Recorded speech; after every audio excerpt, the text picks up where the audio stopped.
खुलासा इंडिया में आपका स्वागत है। आज हम देश के छठे चरण में लोकसभा चुनाव जो होना है वो 25 मई को मतदान होना है। उत्तर प्रदेश की 80 लोकसभा सीटों पर 25 मई को सुबह मतदान होगा और आज चुनाव का आखिरी दिन था प्रचार का। आज प्रचार खत्म हो गया। कल पोलिंग पार्टियां रवाना होंगी और 25 मई को 14 सीटों पे मतदान होगा। तो प्रतापगढ़ लोकसभा सीट भी 25 मई को उस पर मतदान होना है। प्रतापगढ़ में कुल 26 उम्मीदवार हैं। समाजवादी पार्टी और कांग्रेस, आम आदमी पार्टी जो इंडी गठबंधन से उम्मीदवार हैं और सपा के सिंबल साइकिल चुनाव निशान पर डॉक्टर एसपी पटेल चुनाव लड़ रहे हैं। वहीं भाजपा के वर्तमान सांसद संगम लाल गुप्ता चुनावी मैदान में हैं, तो बसपा से तथमेश मिश्रा चुनावी मैदान में है। आज जीआईसी के परिसर में अखिलेश यादव जो सूबे के पूर्व मुख्यमंत्री हैं, समाजवादी पार्टी के राष्ट्रीय अध्यक्ष हैं, वो अपने उम्मीदवार के समर्थन में जनसभा किए और उस जनसभा में भाजपा को घेरा। प्रतापगढ़ जनसभा में जनसत्ता दल लोकतांत्रिक के पदाधिकारी और कार्यकर्ता भी झंडा और बैनर लेकर राजा भैया और जनसत्ता दल का जयकारा लगाते हुए जनसभा पर अपना खुला समर्थन देने पहुंचे थे। परंतु जनसत्ता दल के कार्यकर्ताओं और पदाधिकारियों को उस समय बड़ी निराशा हुई जब सपा सुप्रीमो अपने भाषण में राजा भैया और जनसत्ता दल का नाम ही नहीं लिया। सिर्फ इतना कहा कि जो पहले नाराज थे वह भी अब सपा को समर्थन कर रहे हैं। विधानसभा में कुंडा में कुंडी लगाने वाले सपा सुप्रीमो अखिलेश यादव ने लोकसभा चुनाव प्रचार में भी राजा भैया का नाम नहीं लिया, जबकि राजा भैया मौन स्वीकृति साधे हुए हैं और अपने पदाधिकारियों, अपने कार्यकर्ताओं, जनसत्ता दल के बैनर और झंडे के साथ समाजवादी पार्टी के समर्थन में लगे हुए हैं। 20 तारीख को कौशाम्बी लोकसभा सीट का चुनाव हुआ है और 25 को प्रतापगढ़ लोकसभा सीट का चुनाव होना है। इसी उद्देश्य से राजा भैया के पार्टी जनसत्ता दल लोकतांत्रिक के पदाधिकारी और कार्यकर्ता, उनके समर्थक भारी संख्या में जीआईसी मैदान में पहुंचे थे, परंतु उनको उस समय निराशा हुई जब अखिलेश यादव ने राजा भैया का नाम तक नहीं लिया। छठे चरण के प्रचार के अंतिम दिन समाजवादी पार्टी के राष्ट्रीय अध्यक्ष अखिलेश यादव सपा उम्मीदवार डॉक्टर एसपी सिंह पटेल के पक्ष में जन समर्थन मांगने प्रतापगढ़ के जीआईसी मैदान में दोपहर बाद पहुंचे थे। समाजवादी पार्टी के मुखिया अखिलेश यादव ने भाजपा पर हमलावर दिखे। अखिलेश यादव ने कहा, चुनाव का मौसम बदला है, ये जनसैलाब हमें दिखाई दे रहा है। इस बार पॉलिटिकल क्लाइमेट चेंज होने जा रहा है। लोकसभा चुनाव में समाजवादी पार्टी के प्रत्याशी डॉक्टर एसपी सिंह पटेल के समर्थन में आयोजित जनसभा में जनता से वोट की अपील की। सपा सुप्रीमो ने कहा, यह संविधान रहेगा तो हमें आपको अधिकार मिलेंगे, यह संविधान बचेगा तो हमें आपको न्याय मिलेगा। यह बाबा साहब भीमराव जी का संविधान ही संजीवनी है। जब से कांग्रेस और समाजवादी पार्टी एक 11 हो गए हैं, तब से दिल्ली और लखनऊ का इंजन आपस में टकरा रहा है। अब लग रहा है कि बीजेपी की 80 में 80 का सफाया होने जा रहा है। पीडीए कह रहा है एक ही बात, भाजपा सरकार को देंगे मात। जनता का गुस्सा देखकर यहाँ के प्रत्याशी की आंख में आंसू निकल आए हैं। सपा प्रत्याशी की जनसभा में भारी जनसैलाब दिखा। भीड़ देख लोग कंफ्यूज हो गए। आखिर जब पक्ष और विपक्ष की जनसभा में भीड़ हो रही है तो 4 जून को जीतेगा कौन? अखिलेश यादव ने कहा कि जब कोई भाजपा से इलेक्टोरल बॉन्ड के बारे में पूछता है तो उसका जवाब नहीं देते। इलेक्टोरल बॉन्ड ने इनके भ्रष्टाचार की पोल खोल कर रख दी है। इस सरकार ने जानबूझकर पेपर रद्द करवाए हैं जिससे इनके नौकरी ना देनी पड़े और आरक्षण ना देना पड़ जाए। सरकार बनेगी तो जो 30 लाख नौकरियां खाली हैं वो भरी जाएंगी। साथ ही साथ अग्निवीर की नौकरी को खत्म करने का काम किया जाएगा।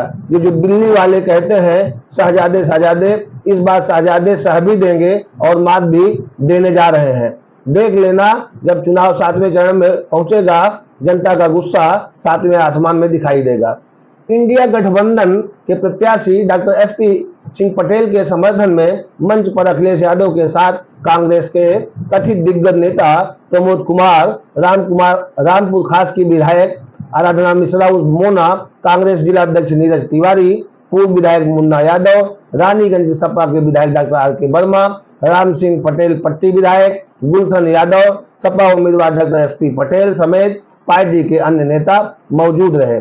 सबसे बड़ी बात जो देखने को मिली वह यह रही कि नामांकन से लेकर प्रचार के अंतिम दिनों तक रानीगंज के सपा विधायक डॉक्टर आर.के. वर्मा, सपा प्रत्याशी डॉक्टर एस.पी. सिंह पटेल के प्रचार में कहीं नहीं दिखाई दिए थे।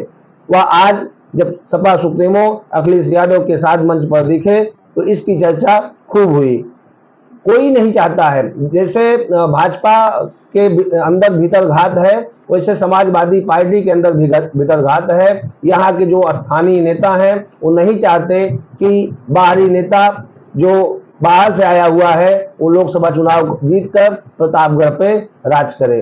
तो समाजवादी पार्टी में भी पटेल नेता खुद हैं, डॉक्टर आर.के. वर्मा, राम सिंह वर्मा, ये सब जो दो विधायक है रानीगंज पट्टी के, ये भी कुर्मी पटेल आबलिक ये कह सकते हैं वर्मा, ये भी पिछड़ी जात के हैं। और जो स्थानीय नेता हैं वो नहीं चाहेंगे कि समाजवादी पार्टी में बाहर का व्यक्ति आकर यहाँ पर स्थापित हो और उनका कद घट जाए। तो आइए हम आपको सुनाएं अखिलेश यादव ने जनसभा में अपने उम्मीदवार डॉक्टर एस.पी. सिंह पटेल के लिए जनता से क्या क्या अपीलें की। आइए खुद सुने। ये संविधान रहेगा तो हमें आपको अधिकार मिलेंगे, ये संविधान रहेगा तो हमें न्याय मिलेगा। यही संविधान है जो हमें आरक्षण दिलाता है। यही बाबा साहब भीमराव अम्बेडकर जी का संविधान हमारे और आपके लिए संजीवनी है, संजीवनी। इसलिए जहां 2024 का चुनाव सरकार बदलने का है, वहीं संविधान बदलने का भी चुनाव ये 2024 का है। इस सरकार में परीक्षा हुई, हर परीक्षा का पेपर लीक हो गया और जब नौजवान घर लौटा तो उसे पता लगा कि परीक्षा रद्द हो गई है। और केवल रद्द नहीं हुई है, लगातार इस सरकार ने जानबूझ करके पेपर लीक कराए। और सरकार ने इसलिए पेपर लीक कराए जिससे नौजवानों को नौकरी न देनी पड़ जाए, रोजगार न देना पड़ जाए। जब से कांग्रेस और समाजवादी पार्टी 1 और 1 11 हो गए हैं, तब से दिल्ली और लखनऊ का एक इंजन आपस में टकरा रहा है। जब से कांग्रेस और समाजवादी 1 और 1 11 हुए हैं, तब से ये जो कहने वाले डबल इंजन दिल्ली और लखनऊ का इंजन आपस में टकरा रहा है और ये जीरो होने जा रहे हैं, जीरो होने। अभी तक तो मैं ये सोचता था कि 80 सीट में 1 में लड़ाई है, क्यूटों में, लेकिन अब तो ये लग रहा है कि बीजेपी का 80 में 80 का सफाया होने जा रहा है। जनता का गुस्सा देख करके यहां के प्रत्याशी का आंख में आंसू निकल आए। ये तो अभी जनता की छठी इंद्री के बारे में नहीं जान पाए हैं। जो 6th सेंस है जनता का, आप देख लेना, जिस समय चुनाव का वोट पड़ेगा और चुनाव 7वें चरण में पहुंचेगा, जनता का गुस्सा भी 7वें आसमान पर दिखाई देगा। न केवल इन्होंने नौकरियों से नौजवानों को दूर रखा, बल्कि नौजवान साथियों हिसाब किताब लगाना, 1/3 जीवन आपका इन्होंने बर्बाद कर दिया। पिछले 10 साल में न नौकरी मिली, न रोजगार मिला।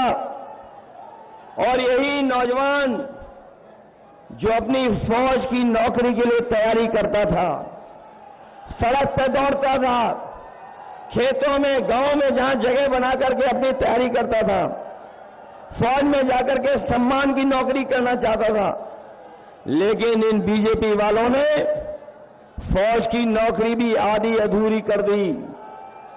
मैं अपने नौजवानों से कह के जा रहा हूं, ये जो फौज की आधी अधूरी नौकरी की है, हम समाजवादी लोग, इंडिया गठबंधन के लोग कभी स्वीकार नहीं कर सकते हैं। सरकार बनेगी, सरकार में जो नौकरियां खाली हैं 30 लाख, वो नौकरियां तो भरी जाएंगी, नौजवानों को नौकरी दी जाएंगी। साथ ही साथ जो फौज की आधी अधूरी नौकरी है, अग्निवीर को हमेशा हमेशा के लिए खत्म कर दिया जाएगा। ये जो दिल्ली वाले हैं, कई बार कहते हैं शहजादे और शहजादे, इस बार शहजादे शह भी देंगे और मात भी देने जा रहे हैं भारतीय जनता पार्टी के लोगों को। चुनाव का मौसम बदलता चला जा रहा है और हमारे लोगों ने अखबारों में और कई जगह पढ़ा होगा कि इधर क्लाइमेट चेंज की बहुत चर्चा होती है, लेकिन मैं देख रहा हूं जो जनसैलाब हमें दिखाई दे रहा है, इस बार ये पॉलिटिकल क्लाइमेट चेंज वाला माहौल है। जो लोग 400 पार का नारा दे रहे थे, 400 पार वाले 400 हारने जा रहे हैं।